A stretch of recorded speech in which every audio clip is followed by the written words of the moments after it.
Kita pasti sadar kalau hidup kita sekarang tuh nggak bisa lepas dari yang namanya internet. Mulai dari cari materi belajar, sekedar untuk scroll sosmed, chattingan, cari info tentang kesehatan, dan lain-lainnya. Tapi sebenarnya gimana sih internet itu ngubah hidup kita? Dari apa-apa semuanya dilakuin manual, sampai kita sekarang bergantung banget sama yang namanya internet. Halo semuanya! Kenalin, aku Putu Ayu Tio Kurnia Putri, mahasiswa dari Program Studi Sarjana Ekonomi, Fakultas Ekonomi dan Bisnis Universitas Udayana. Jadi, di video keempat kali ini kita akan bahas topik terkait dengan yang namanya internet.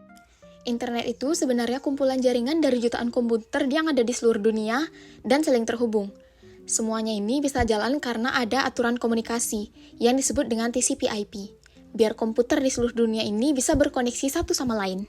Nah, dari jaringan ini muncul banyak sekali layanan yang kita pakai setiap hari. Contohnya itu ada email atau WA untuk kita chattingan, selanjutnya itu ada website untuk kita mencari informasi, ada media sosial yang biasa kita pakai untuk sekedar mencari hiburan atau kita pakai personal branding, dan juga ada video conference yang bisa kita gunakan pada saat COVID-19 kemarin untuk memudahkan dalam pembelajaran online ataupun bekerja secara daring. Bayangin aja kalau misalnya waktu COVID-19 kemarin itu nggak ada internet.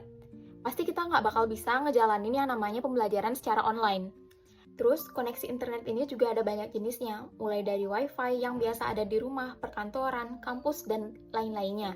Selanjutnya ada data seluler yang ada di masing-masing HP kita, dan ada juga satelit yang dimiliki oleh Indonesia untuk menjangkau beberapa wilayah yang ada di pedalaman agar tetap bisa mengakses internet ini. Indonesia sendiri punya proyek besar yang namanya Palaparing.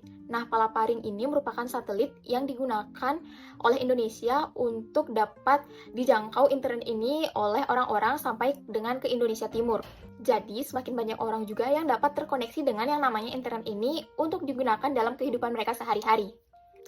Di balik semua kemudahan internet itu, selain dapat membuat kita berkembang dan juga lebih maju, internet ini juga punya efek sampingnya yang bisa membuat kita kecanduan akan yang namanya media sosial. Selain itu, kita juga dapat terus-menerus overthinking ataupun FOMO untuk mengikuti berbagai tren yang nggak bakal ada habisnya.